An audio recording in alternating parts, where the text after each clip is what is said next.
So this is the second part of today's course, and this is about multilayer perceptrons, which are models where you combine a series of perceptrons to basically fix the weakness we saw for linear models.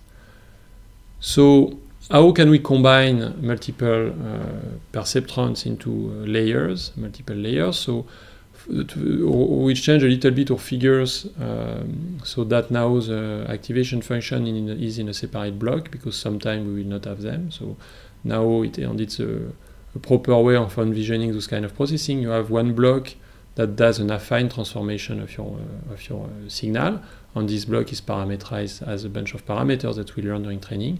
And then you have ad hoc processing, which is pointwise activation function, which is separated as no parameters. So we can combine several layers like this. Now we need a bit of notation, because we need to have expression for the so-called internal activations, which are the values after each one of these blocks. So we call x0 the input to the overall model. We will call y the output to the overall model, and we introduce xl, which is what is the activation, so-called activation after module L, which is called the layer. So such a layer has its own weight, its own bias, takes as input xl-1 and produce xl, and applies to produce xl applies the activation function. And the overall model will be the value of the last the output of the last so-called layer. So we can represent it like this. You get x, it's fit weight 1, bias 1, sigma, blah blah blah, weight L, bias L, sigma, and we get the output. So such a model is called a multilayer perceptron, because each one of those blocks composes itself of a bunch of perceptrons, because it's a multi-dimensional output. It's called a layer, because you can picture it as a layer of neurons. The important thing is that if sigma was linear, then if sigma is of this form, so if of this form, sigma of x equals alpha plus beta identity, because we are doing a pointwise transformation, it's the same alpha and same beta for all the coordinates, for all the indexes. In that case, your layer looks like that, because now you apply the matrix and then you multiply by alpha. You also multiply by alpha b, and you add another bias coming from. But overall, this is simply a linear transformation, and in the end, your overall model, f of x wb, would be the response in the end, which is AL. We can write it as a matrix AL times x plus bias BL with the following expression. It's just a recurrent expression. AL depend on AL minus 1. But those are, again, hairy formulations just to state the obvious, which is that if you stack a bunch of affine processing, you get an affine processing in the end. So if your sigma was linear, what you get in the end is a linear model with a weird parametrization, which may be useful in some peculiar situations, but usually it's not what you want. Usually what you want is to have a parameterized linear processing combined with a nonlinear activation function. So the two standard activation functions are the hyperbolic tangent, which is a lot like the sigmoid function, except that it goes down to -1. It's symmetric, monotonic, and it saturates. And the other one is a rectified linear unit, which is 0 the negative value and identity and positive. This is more the modern one, let's say, and it has some strength that this one does not have, but we still see this one, which was very popular in the 90s. And using that was one of the reasons why we could train larger models. We will come back to this in one of the lectures.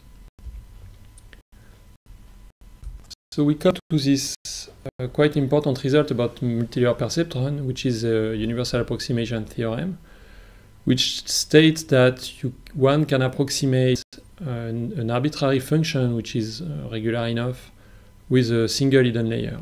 So we can get an intuition of how this is possible first in 1D. So imagine that you have a functional phi, which is continuous from a compact from the real line to R. So this is my gray curve. What is interesting is that by just stacking up a bunch of ReLUs, so here f of x is going to be my combination of ReLU functions. So sigma is ReLU, and just by scaling it, so this is a real number, this is a real number, this is a real number. We are in the 1D case.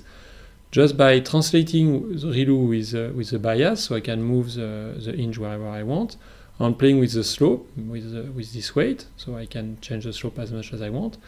I can I can approximate how close I want a polygonal approximation. So here, every time I add a new ReLU, I basically by putting a slope which is the sum of the target slope on the previous one, I can basically add one more branch that goes to infinity with the slope I want, and I can some sort of add more and more of them. So here we have already 3 pieces, this guy, and this guy, so we have 3 terms.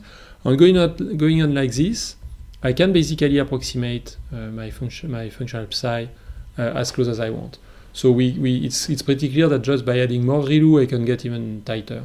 So this is an interesting intuitive result, which is for any continuous function over a compact, for any epsilon, I can stack enough ReLU functions so that I'm as close as I want from psi. Okay, so with an f of that form.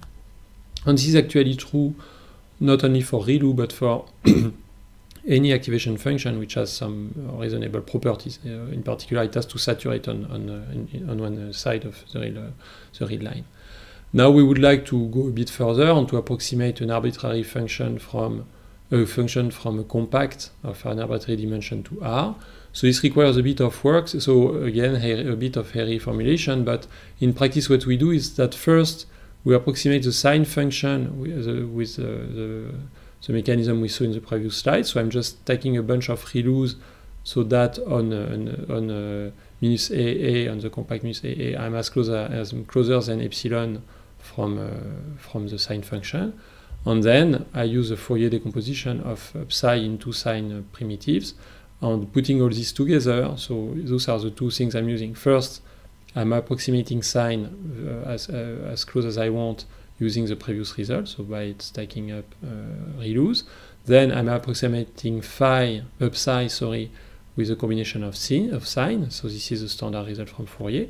And then putting both together, I get that the maximum distance between psi and this linear combination of ReLU is smaller than first the part due to the gap between psi and its Fourier decomposition, this Fourier series, and plus the gap between the approximation of the Fourier series due to the approximation of sine with a linear combination of ReLU.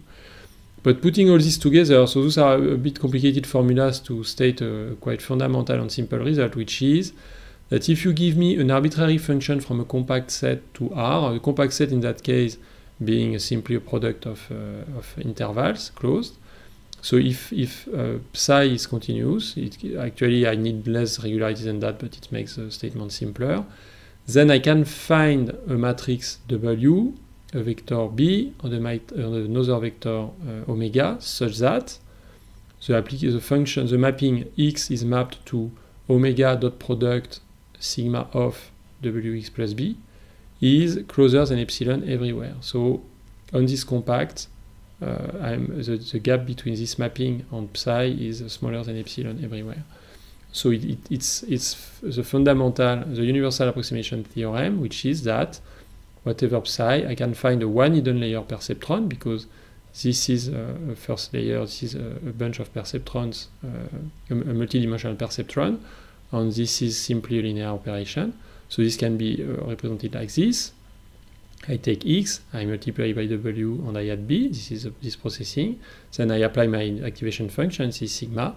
Then I take so here, when I'm here, I get a multidimensional output. And then I apply a linear transformation, and a linear transformation, and I get my final response. So this is the universal approximation theorem. But an important thing is that this theorem says nothing about the number of units we needed. So what is the dimension of this matrix W? How many signal do we have entering sigma and leaving sigma at the same dimension? And it can be very large, because basically in all our approximation we say that whatever epsilon there exists k such that. So this is the point. The point is that you can do this with a single layer, but as we will see in a later lecture, you can do far better by stacking even more modules. But at least this is a universal approximation theorem. A single hidden layer perceptron is sufficient to approximate a reasonably regular functional as close as you want. So in particular, it states that we can make the capacity as high as we want with a single hidden layer. So what we've seen so far in this lecture is that we can stack a bunch of multidimensional perceptrons to create a very powerful object, which is called a multi-layer perceptron. But now the elephant in the room is how do we train this guy? Because what we have seen is that now in each of those modules we have a bunch of parameters, and we need a way of finding the correct, adequate values for those parameters. So what we saw in the previous lecture, in the general presentation of machine learning, is that we can cast this as minimizing a loss to find the parameters that minimize the loss, which is the sum of a loss over the examples. So for instance, here it's a mean square error. And we also saw that you have other losses which are more adequate for other tasks like classification or other regression problem or density estimation. We will come back to this, it's an important point. We also saw in previous example ways of minimizing the loss, either with an analytic solution, so what we did for MSE, so for the mean square error. We saw that for polynomial regression or linear regression, we could cast this as minimizing findings. It's solving a linear system, so to find the solution that makes as close as possible for the L2 norm. And we also add ad hoc recipes. So typically for the k-nearest neighbor or the perceptron, we add algorithmic recipes to find the best parameters. So for KNN it was trivial, you directly store the samples. And for perceptron, we add this update of the weight vector. Now in general, there is no such ad hoc method. So for instance, if you take the logistic regression that we saw is a quite interesting model, we get a loss of that form. We saw that this is a logistic loss, which is sum over the sample of minus log of the sigmoid function. And this has no analytical, you cannot find the minimum of this loss with an analytical function. So the general strategy to minimize an arbitrary function is to use the gradient descent, which basically consists of iterating, changing a little bit parameters in an iterated manner, so that you each time reduce, you go in the direction of maximum reduction for your parameters. But I'm going to describe a proper modern way of envisioning the gradient descent in an abstract way. So first we need to define gradient. So the gradient given a functional from RD to R. So this is important. It goes to a 1D space that to X associate f of x1 xd. So I make I make explicit the numbering of the component of D. So D is a vector of D dimension, X is a vector of D dimension. And the gradient is a mapping from space of same dimension to a space of same dimension. So this is not R anymore. That to a point X associates the vector of partial derivative. So it says in any point, the gradient tells you how each one of the input parameter to f influence locally the value of f. And we usually make a confusion between the gradient as a mapping or the gradient as a value, but that's the usual stuff. So now, given this notion, what is a gradient descent? So if you have a loss to minimize, so that goes from your parameter space into your value, your loss space. So it could be the MSE, for instance. Here I would give as input all the parameters of my multi-layer perceptron, and this would be my error on my training set. The gradient descent uses local linear information to iteratively move toward the local minimum. So more precisely what it means, imagine that I consider the following approximation of the loss. So my current value for my parameters are W0. So for instance, I pick them at random. This is my current value. I can compute the response of my perceptron with those parameters. I can compute the gradient. We will see this, but we know from math that we can usually compute the derivative of anything. And I consider the following approximation. I'm saying that at W0, a reasonable approximation of big L is L tilde, which is the value at W0, plus a linear part, plus a quadratic term that I make arbitrary. This is important. Does not depend on W0, does not depend on f. I just decided arbitrarily that my quadratic term will be isotropic. It's the same in all directions. It depends only on the quadratic norm between W0 of the difference between W and W0, and I just put a term that I decide will be 1 over 2 eta. Okay? So this is important. The quadratic term does not depend on L. And now what we have is the gradient of LW0 of the L tilde at W0 is this quantity, so it's the gradient of L plus something that comes from the quadratic term, and it leads to a closed form for the minimum of L tilde. So which is reasonable. I make the assumption that L tilde is a quadratic function, and we know this is a bit hand-wavy, but we know that we can find the minimum of a quadratic function by inverting a matrix, and in that case it's even simpler, because this stuff is a very simple quadratic term. We can show very easily that the minimum of L tilde is you have to move basically in the direction opposite to the gradient. Okay. And so the resulting iterative rule, which goes to the minimum of the approximation which goes jump to the minimum of the approximation, takes the following form. So if this is my current parameter, my current position, what I'm going to do is to jump to the global minimum of my approximation. Okay, this corresponds intuitively to following the steepest descent. And it's often presented like this. It's presented by saying, oh, it makes sense to just go in the slope. I prefer by far this way of presenting things through this approximation, because it makes explicit two things. It makes explicit what is the underlying assumption. And the underlying assumption is basically that you have this quadratic term that somehow encode that if you were going further than that, you would not trust your approximation anymore. You make the assumption that locally it makes sense to approximate the loss with a linear part, but you are not very confident that if you are going further away, that would be true. And obviously it's not true, otherwise your loss would be linear. And also, what is important is that seeing it in that prism open your mind and your culture to sophisticated extension, especially something called natural gradient descent, where you replace this quadratic term by something else which is more fitting to your problem.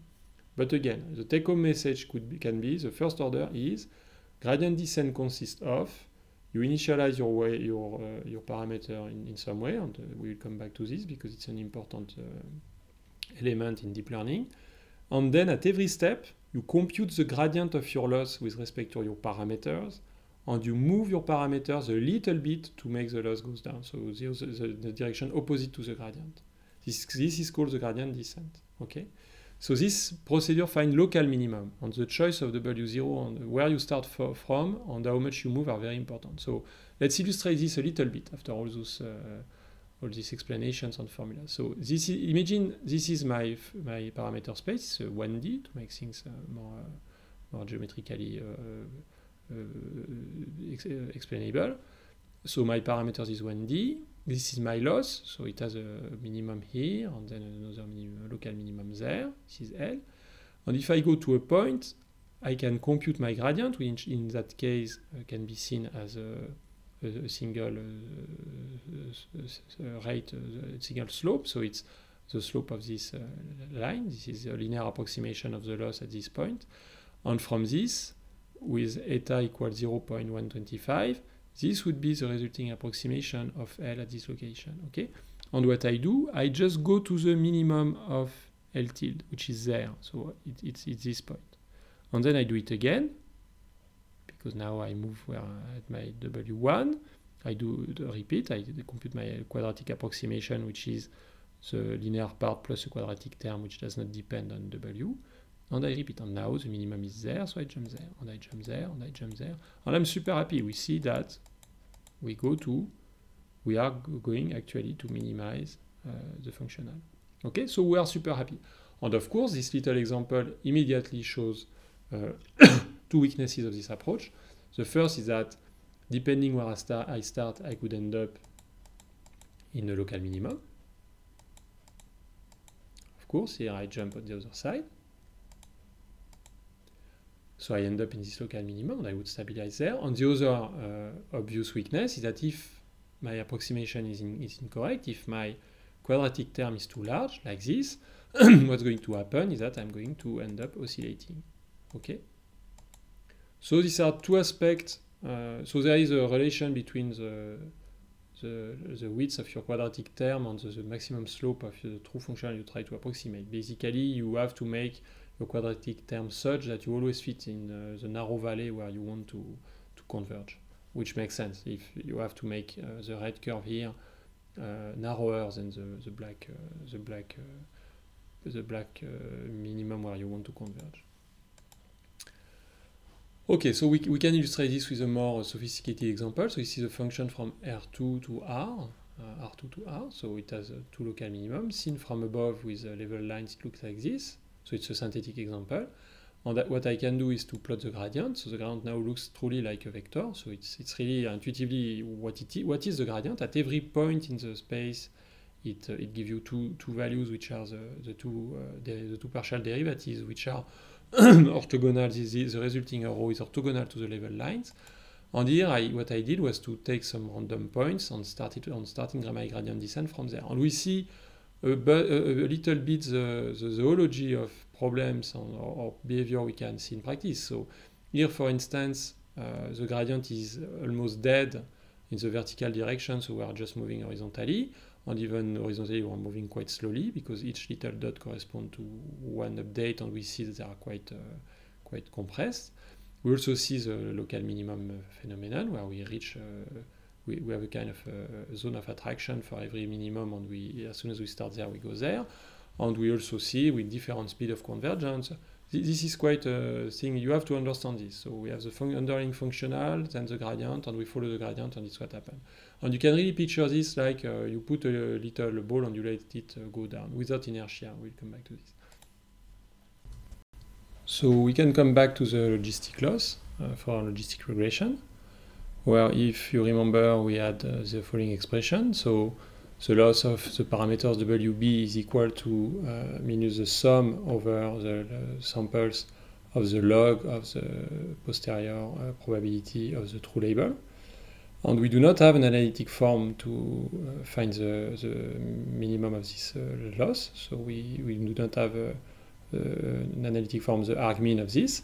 So we want to use our gradient descent. So if you compute the derivative of the loss with respect to the bias, it's quite easy to show that we have this expression. So it's minus the sum over n of the label time, the sigmoid time of minus the label times the linear response. We are going to call this un to make things clearer for the implementation that follows.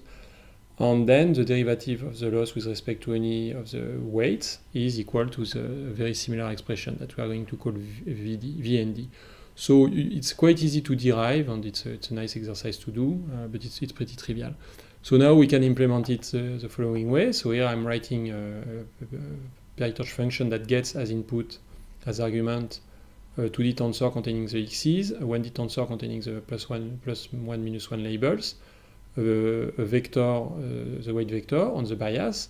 I wanted to return the gradient of the loss with respect to the vector and the derivative of the loss with respect to the bias, which the two together is the full gradient with respect to the parameters. So here we compute u, which is a 2D vector, which in each a 1D vector, each coefficient being equal to this quantity. So the label times the response of the of the predictor. And then v, which is exactly the expression here, which is the product of xnd times xn. So it's a 2D tensor, which is the product line by line by un.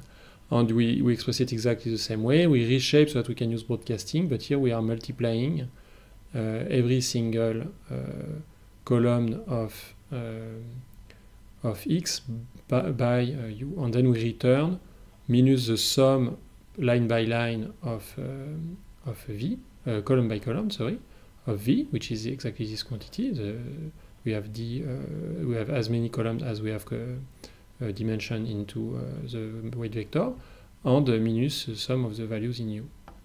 And now, given this expression, we can write a little gradient descent algorithm, which is we first initialize the weights with normal noise, and then we set the bias to 0, we choose the step size 0.1, and then we are going to do a fixed number of iterations compute the gradient, and really subtract from the parameters the gradient with respect to each of them. So for the weight, it's going to be a vector, and for the bias, it's going to be a float. So we get the following curves. If we plot the loss that we are minimizing as a function of the number of iterations, it goes down as expected. It goes down quickly at the beginning and then not as quickly. And we can look at what is the resulting separation boundary. So here I'm taking, on the previous graph was with I defined two populations like this, and I actually sampled a bunch of points, and here we see that the classifier evolve. And if we compare after 10 power 4 iterations on the true separation we compute with LDA, we see it is quite similar. Actually, due to the noise, we do even worse after 10,000 iterations than 1,000. Okay, so what we saw here is that we can get very close to LDA from a training set using gradient descent to optimize the logistic loss, which makes a lot of sense. So now, at this point, we have seen that the multi-layer perceptron makes a lot of sense. It's a powerful model, and we also saw that as soon as we can compute the gradient of a model, so of a loss with respect to its parameter of a model, we can optimize those parameters. So what we are missing now, and it's an important piece, is how do we compute the derivative of the loss with respect to the parameters of a multi-layer perceptron. And we can feel that it's not going to be completely trivial, because computing the response of the model was quite simple. Just pile up the operations corresponding to the succession of layers in the model. But it's a different story when we arrive at the end. So we have the response, we have the loss, to now go back deeply in the model and say, oh, by the way, now I need the derivative, I need the expression of how the loss is going to change if I change this parameter in the middle of my model. So to summarize, we want to optimize, to train our multi-layer perceptron by minimizing the loss of that form. So it's the sum, as always, it's the sum over the samples of a loss per sample, which takes two arguments. One is the value that our model produces, so the output of our multi-layer perceptron. The other one is the target value. So they can be both of the same type, for instance, for the mean square error, but there could also be quite different objects. This one could, for instance, be the index of a class, an integer, and this could be a bunch of scores. This is the case, for instance, for something we will see later, which is coarse entropy. But we don't really care. What we care about is that we need to be able to compute the derivative of this overall expression with respect to any of the activations in this vector.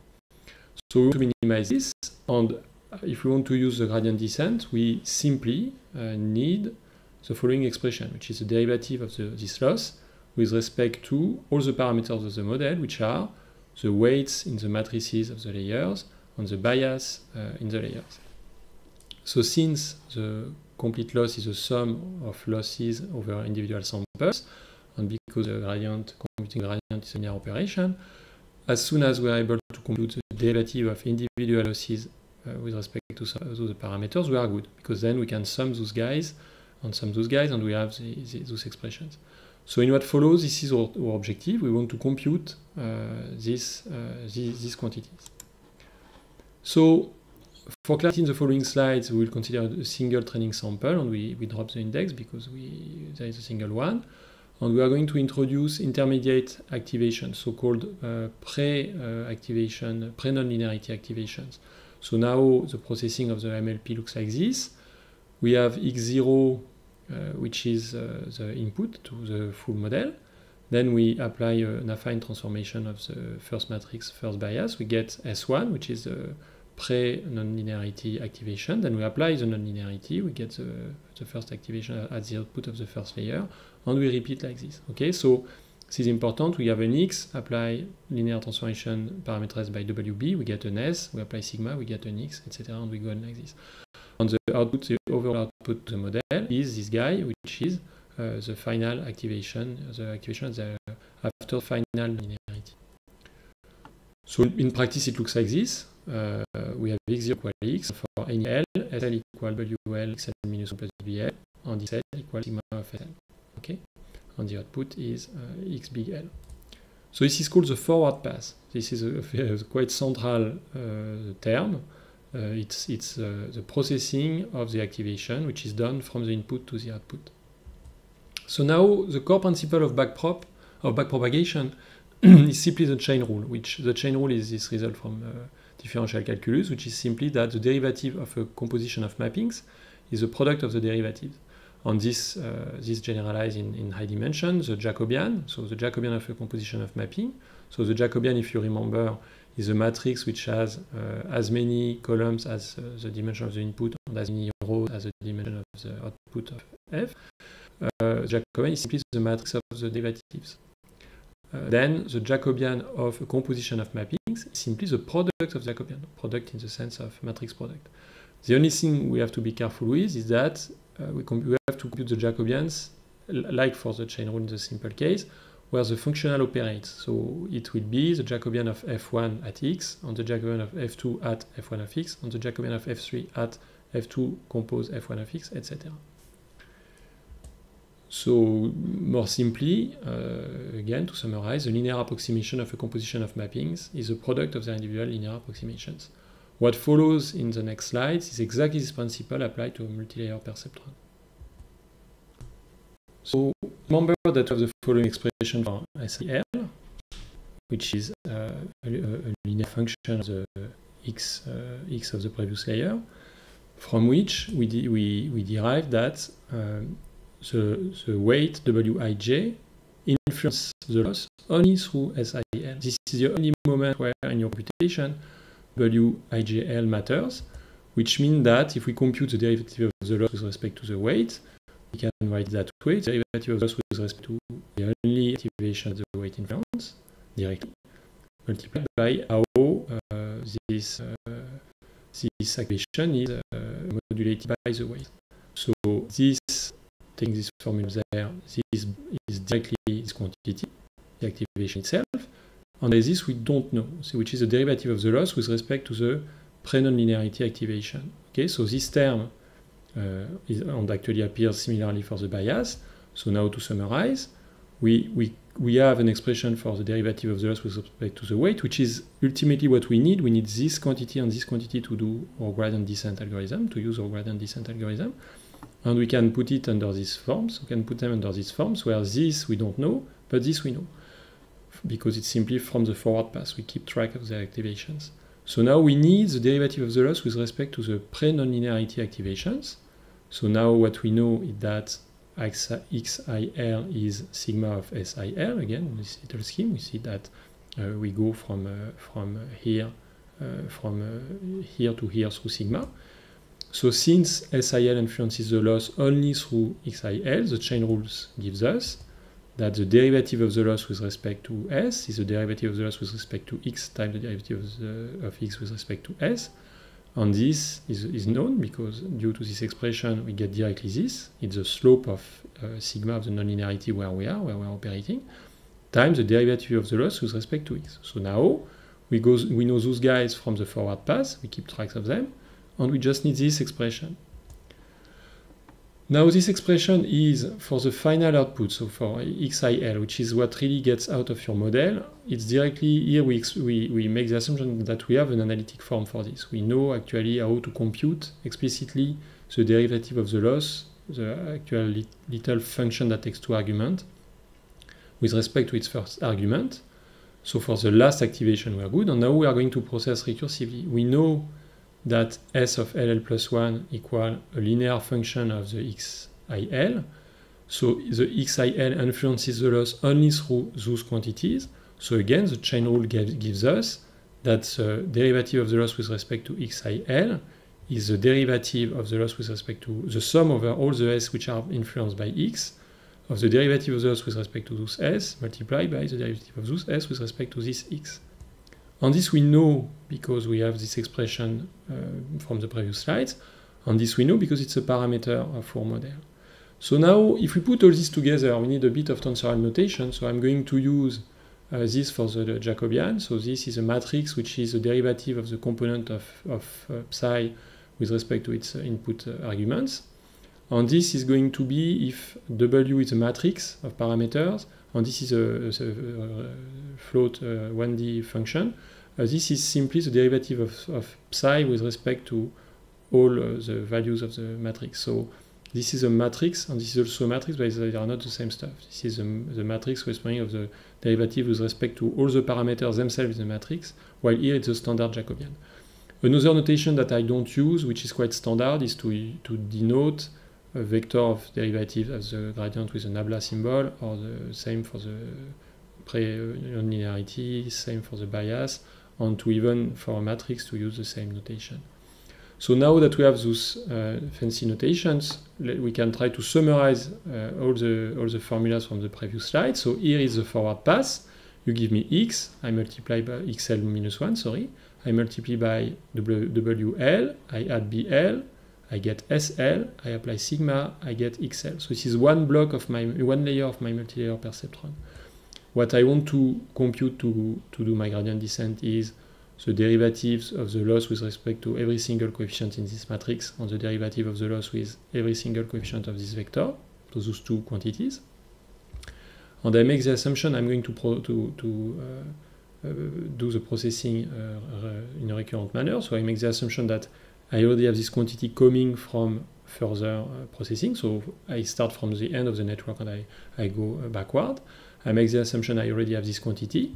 What we saw is that derivative of the loss with respect to S is the derivative of the loss with respect to X time sigma prime at S. So in a tensorial manner, this is a vector, and I simply have to multiply it pointwise by the vector of sigma primes, and I get this guy. So it's really Hadamard product, which is a pointwise operator of this guy with sigma prime of this guy. And now, we also saw in the previous slide that the derivative of the loss with respect to one of the xi of a certain layer can be obtained by multiplying the previous vector to take the dot product with this vector, which in the end, this full vector will be this guy multiplied by the transpose of this. You have to redo this carefully, but the index are visited in the other direction. But it's strictly this. So the vector of the derivative of the loss with respect to the xl minus 1 is actually the product on the left by the transpose matrix of weight of this quantity. Now we directly have the derivative of the loss with respect to the bias, because if you change the bias, you directly change S, so it's the same stuff. And we saw in the previous slide that the derivative of the loss with respect to one of the weight coefficients is a product of the derivative of the loss with respect to one of the SI times one of the AXJ. So now if you look at the full matrix, you get the product of two vectors that create a matrix. Okay, so now we have everything on this little scheme. We can summarize in one slide. So the forward activations are computed like this. This is the forward pass. I go from layer from 1 to L. Then you have the backward pass, where you alternate, you compute a derivative with respect to X, derivative with respect to S, derivative with respect to X, derivative with respect to S, directly by either Hadamard product by sigma prime or matrix product by the transpose on the left. And then when we have all those guys, all the derivative with respect to the X's and the S, we can compute now the derivative with respect to the W's and the B simply again by doing tensorial operations.